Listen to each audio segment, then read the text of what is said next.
ਸਤਿ ਸ਼੍ਰੀ ਅਕਾਲ ਜੀ। ਤੁਹਾਡੇ ਆਪਣੇ ਚੈਨਲ 'ਤੇ ਤੁਹਾਡਾ ਇੱਕ ਵਾਰ ਫਿਰ ਤੋਂ ਸਵਾਗਤ ਹੈ। ਤੇ ਅੱਜ ਅਸੀਂ ਸਮਾਜਿਕ ਸਿੱਖਿਆ ਨਾਲ ਸੰਬੰਧਿਤ 10ਵੀਂ ਵੀਡੀਓ ਲੈ ਕੇ ਤੁਹਾਡੇ ਸਾਹਮਣੇ ਹਾਜ਼ਰ ਹਾਂ। ਅੱਜ ਅਸੀਂ 2011 ਦਾ ਜੋ ਪੇਪਰ ਹੈ ਉਹਦਾ ਬਾਕੀ ਰਹਿੰਦੇ ਕੁਐਸਚਨ ਸੋਲਵ ਕਰਾਂਗੇ। ਪਹਿਲਾ ਪ੍ਰਸ਼ਨ ਹੈ ਜੀ, ਅਸ਼ੋਕ ਦਾ ਧੰਮ ਸੀ ਚੰਗੇ ਆਚਰਣ ਦਾ ਸਿਧਾਂਤ, ਇੱਕ ਵਿਚਾਰਧਾਰਾ, ਅਸ਼ੋਕ ਸਮਰਾਟ ਵੱਲੋਂ ਪ੍ਰਚਾਰੇ ਵਿਚਾਰਾਂ ਦਾ ਸੈੱਟ, ਉਪਰੋਕਤ ਸਾਰੇ ਹੀ।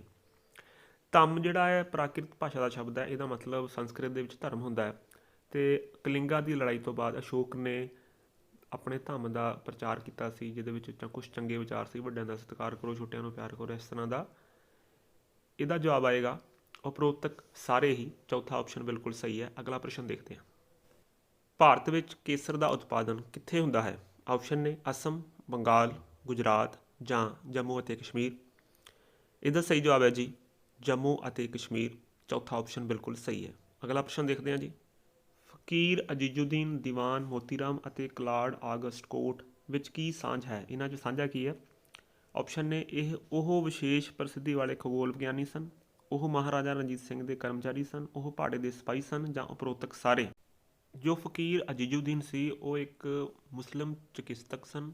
ਜੋ ਦੀਵਾਨ ਮੋਤੀਰਾਮ ਸੀ ਉਹ ਇੱਕ ਫੌਜੀ ਜਰਨਲ ਸੀ। ਕਲਾਡ ਆਗਸਟ ਕੋਟ ਇੱਕ ਫ੍ਰੈਂਚ ਸਿਪਾਹੀ ਸੀ। ਜਾਂ ਅਸੀਂ ਕਹਿ ਸਕਦੇ ਹਾਂ ਕਿ ਉਹ ਸਾਰੇ ਰਣਜੀਤ ਸਿੰਘ ਦੇ ਕਰਮਚਾਰੀ ਸਨ। ਦੂਸਰਾ ਆਪਸ਼ਨ ਬਿਲਕੁਲ ਸਹੀ ਹੈ। ਅਗਲਾ ਪ੍ਰਸ਼ਨ ਦੇਖਦੇ ਹਾਂ ਜੀ।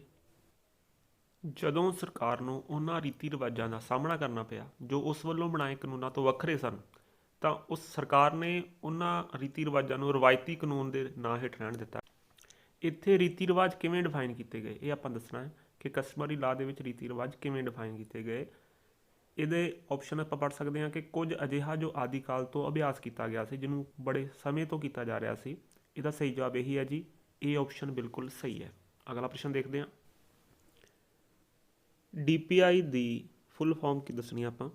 117ਵਾਂ ਪ੍ਰਸ਼ਨ ਸਕਰੀਨ 'ਤੇ ਦਿੱਤੇ ਆਪਸ਼ਨ ਤੁਸੀਂ ਪੜ੍ਹ ਸਕਦੇ ਹੋ। DPI ਦੀ ਫੁੱਲ ਫਾਰਮ ਹੁੰਦੀ ਹੈ ਡਾਇਰੈਕਟਰ ਆਫ ਪਬਲਿਕ ਇੰਸਟਰਕਸ਼ਨ। ਚੌਥਾ ਆਪਸ਼ਨ ਬਿਲਕੁਲ ਸਹੀ ਹੈ।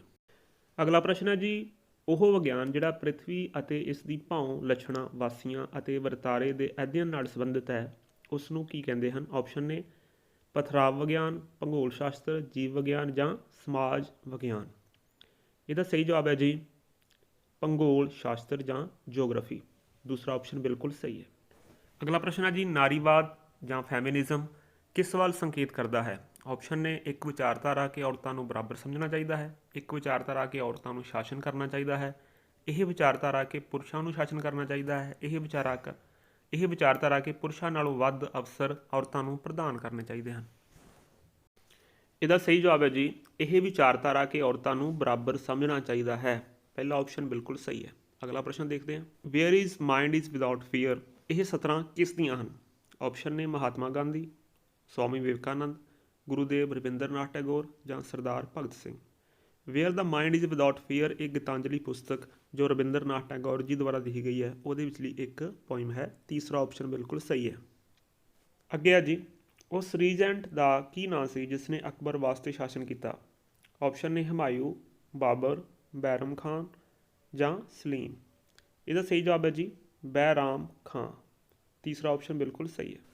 ਅਗਲਾ ਪ੍ਰਸ਼ਨ ਹੈ ਜੀ, ਪ੍ਰਿਥਵੀ ਦਾ ਅਕਸ਼ੀ ਝੁਕਾਅ 23.4 ਡਿਗਰੀ ਹੈ, ਇਸ ਦਾ ਕੀ ਅਰਥ ਹੈ? ਅਰਥ ਦੇ ਐਕਸੀਅਲ ਟਿਲਟ ਬਾਰੇ ਦੱਸਣਾ ਹੈ ਆਪਾਂ। ਆਪਸ਼ਨ ਨੇ ਪ੍ਰਿਥਵੀ ਆਪਣੇ ਐਕਸਸ ਦੁਆਲੇ ਡਗਮਗਾਉਂਦੀ। ਪ੍ਰਿਥਵੀ ਦੇ ਸਾਲ ਵਿੱਚ ਵਿਭਿੰਨ ਮੌਸਮ ਹੁੰਦੇ ਹਨ। ਪ੍ਰਿਥਵੀ ਦੇ ਅਰਧਗੋਲੇ ਸਾਲ ਵਿੱਚ ਵੱਖ-ਵੱਖ ਸਮਿਆਂ ਲਈ ਸੂਰਜ ਅੱਗੇ ਸਾਹਮਣੇ ਹੁੰਦੇ ਹਨ ਜਾਂ ਪ੍ਰਿਥਵੀ ਇੱਕ ਗੋਲਾ ਹੈ। ਦੇਖੋ ਜੀ, ਜਿਹੜਾ ਧਰਤੀ ਦਾ ਝੁਕਾਅ ਹੈ, ਇਸ ਦੇ ਕਾਰਨ ਸੂਰਜ ਜਿਹੜਾ ਧਰਤੀ ਦੇ ਵੱਖ-ਵੱਖ ਅਰਧਗੋਲਿਆਂ ਵਿੱਚ, ਜਿਵੇਂ ਉੱਤਰੀ ਅਰਧਗੋਲਾ ਜਾਂ ਦੱਖਣੀ ਅਰਧਗੋਲਾ, ਇਹਦੇ ਵਿੱਚ ਵੱਖ-ਵੱਖ ਕੋਣਾਂ ਦੇ ਉੱਤੇ ਚਮਕਦਾ ਹੈ, ਵੱਖ-ਵੱਖ ਅਕਸ਼ਾਂਸ਼ਾਂ 'ਤੇ ਸੂਰਜ, ਜਿਹਦੇ ਕਰਕੇ ਵੱਖ-ਵੱਖ ਮੌਸਮ ਦੇਖਣ ਨੂੰ ਮਿਲਦੇ ਆ। ਇਹਦਾ ਤੀਸਰਾ ਆਪਸ਼ਨ ਬਿਲਕੁਲ ਸਹੀ ਹੈ। ਅਗਲਾ ਪ੍ਰਸ਼ਨ ਦੇਖਦੇ ਹਾਂ ਜੀ। ਅਗਲਾ ਪ੍ਰਸ਼ਨ ਹੈ ਜੀ, ਰੋਜੀ ਕਮਾਉਣਾ ਕੀ ਹੈ? ਆਪਸ਼ਨ ਨੇ ਸਰਕਾਰ ਵੱਲੋਂ ਸਾਨੂੰ ਦਿੱਤਾ ਅਧਿਕਾਰ ਹੈ, ਦੈਵੀ ਅਧਿਕਾਰ ਹੈ, ਅਦਾਲਤਾਂ ਵੱਲੋਂ ਸਾਨੂੰ ਦਿੱਤਾ ਅਧਿਕਾਰ ਹੈ ਜਾਂ ਮੂਲ ਅਧਿਕਾਰ ਹੈ। ਦੇਖੋ, ਰੋਜੀ ਕਮਾਉਣ ਬਾਰੇ directive principal of state policy ਦੇ ਵਿੱਚ ਵੀ ਲਿਖਿਆ ਹੋਇਆ ਹੈ, ਪਰ ਇੱਥੇ ਦਿੱਤੇ ਆਪਸ਼ਨਾਂ ਦੇ ਅਕੋਰਡਿੰਗ ਇਹ ਸਾਡਾ ਇੱਕ ਮੂਲ ਅਧਿਕਾਰ ਹੈ ਕਿ ਕੋਈ ਵੀ ਆਦਮੀ ਕਿਤੇ ਵੀ ਕੰਮ ਕਰ ਸਕਦਾ ਹੈ। ਚੌਥਾ ਆਪਸ਼ਨ ਲਗਭਗ ਸਹੀ ਹੈ। ਅਗਲਾ ਪ੍ਰਸ਼ਨ ਦੇਖਦੇ ਹਾਂ ਜੀ। ਅੱਗੇ ਹੈ ਜੀ, ਰਾਜਾ ਹਰਸ਼ ਦਾ ਸਾਮਰਾਜ ਕਿੱਥੋਂ ਤੱਕ ਫੈਲਿਆ ਹੋਇਆ ਸੀ? ਰਾਜਾ ਹਰਸ਼ਵਰਧਨ ਬਾਰੇ ਦੱਸਣਾ ਆਪਾਂ। ਪਹਿਲਾ ਆਪਸ਼ਨ ਹੈ ਜੀ, ਦੱਖਣੀ ਸਾਗਰ ਤੋਂ ਉੱਤਰੀ ਪਰਬਤਾਂ ਤੱਕ ਦਾ ਇਲਾਕਾ, ਪੱਛਮੀ ਸਾਗਰ ਤੋਂ ਪੂਰਬੀ ਸਾਗਰ ਤੱਕ, ਗੰਗਾ ਜਮਨਾ ਘਾਟੀ ਤੱਕ, ਜਾਂ ਅਫਗਾਨਿਸਤਾਨ ਤੋਂ ਅਸਮ ਤੱਕ। ਜਿਹੜਾ ਰਾਜਾ ਹਰਸ਼ਵਰਧਨ ਸੀ, ਇਹਦਾ ਜਿਹੜਾ ਰਾਜ ਸੀ ਉਹ ਪੰਜਾਬ ਤੋਂ ਉੱਤਰੀ ਉੜੀਸਾ ਅਤੇ ਹਿਮਾਲਿਆ ਤੋਂ ਨਰਮਦਾ ਦੇ ਕੰਢੇ ਤੱਕ ਫੈਲਿਆ ਹੋਇਆ ਸੀ, ਜਾਂ ਅਸੀਂ ਕਹਿ ਸਕਦੇ ਹਾਂ ਪੱਛਮੀ ਸਾਗਰ ਤੋਂ ਪੂਰਬੀ ਸਾਗਰ ਤੱਕ। ਦੂਸਰਾ ਆਪਸ਼ਨ ਬਿਲਕੁਲ ਸਹੀ ਹੈ। ਅੱਗੇ ਹੈ ਜੀ, ਰੈੱਡ ਕਲਿਫ ਰੇਖਾ ਕਿਹਨਾਂ ਵਿਚਕਾਰ ਸੀਮਾ ਨਿਸ਼ਚਿਤ ਕਰਦੀ ਹੈ?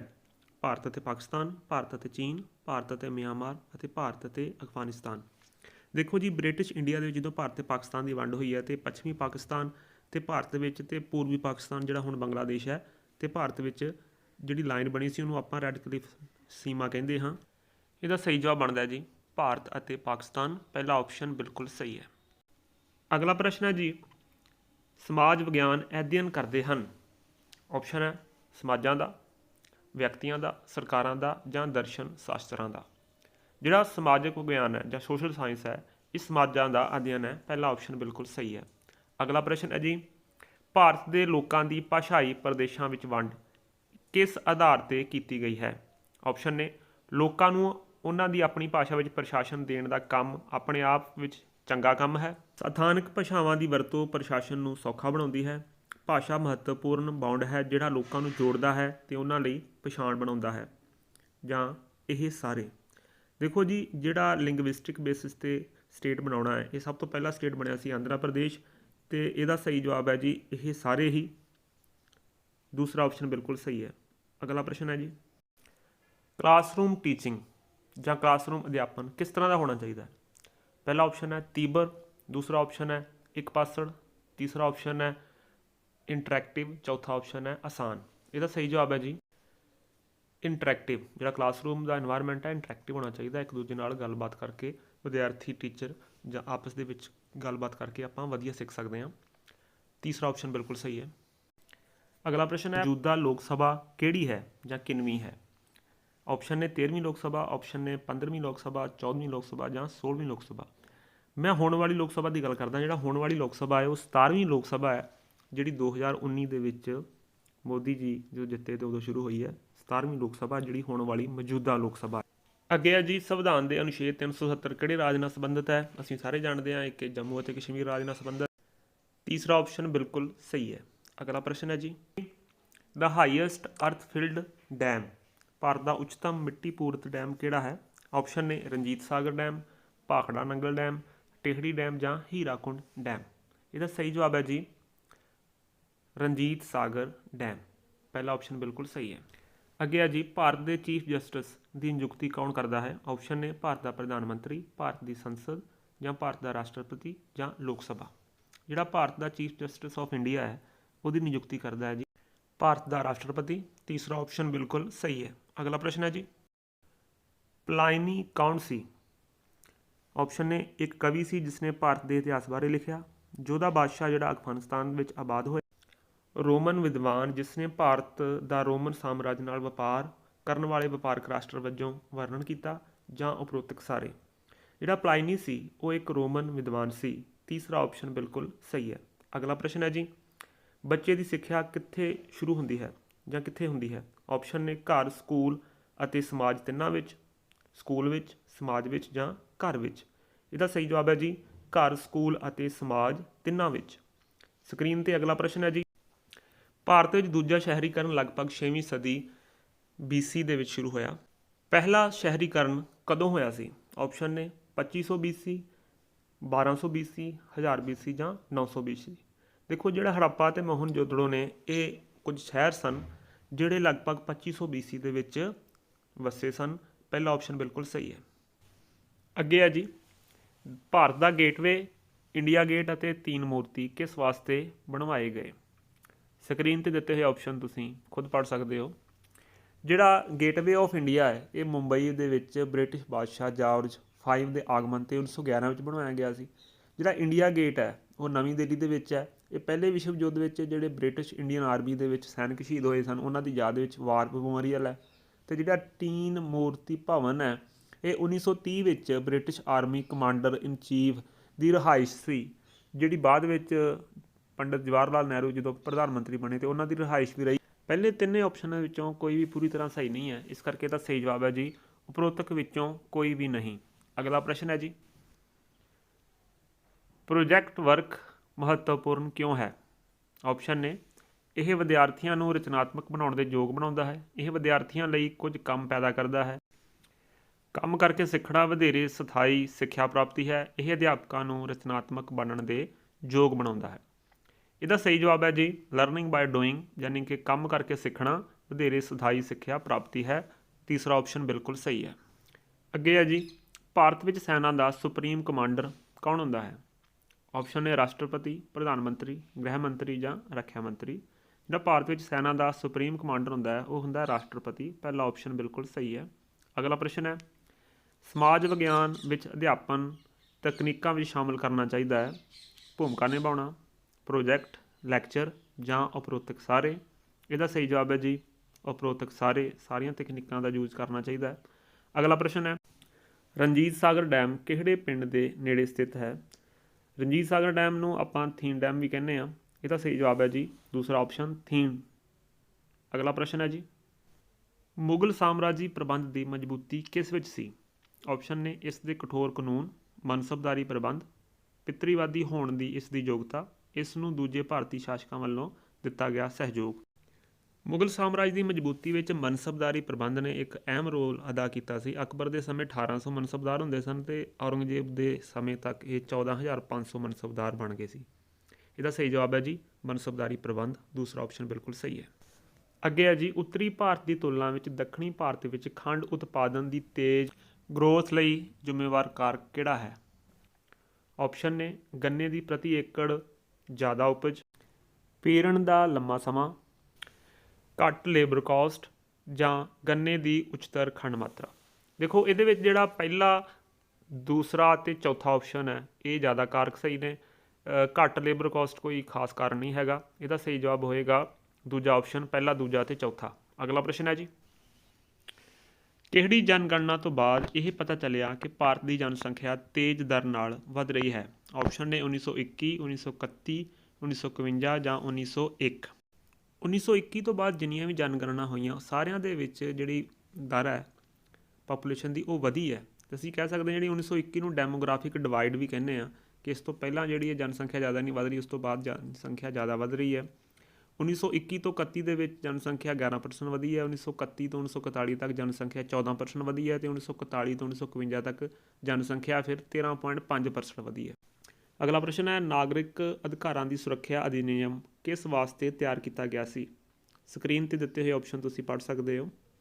ਇਹਦਾ ਸਹੀ ਜਵਾਬ ਬਣਦਾ ਹੈ ਜੀ ਆਪਸ਼ਨ 4, ਨਾਗਰਿਕਾਂ ਦੇ ਨਾਗਰਿਕ ਅਧਿਕਾਰਾਂ ਦੀ ਸੁਰੱਖਿਆ ਕਰਨੀ।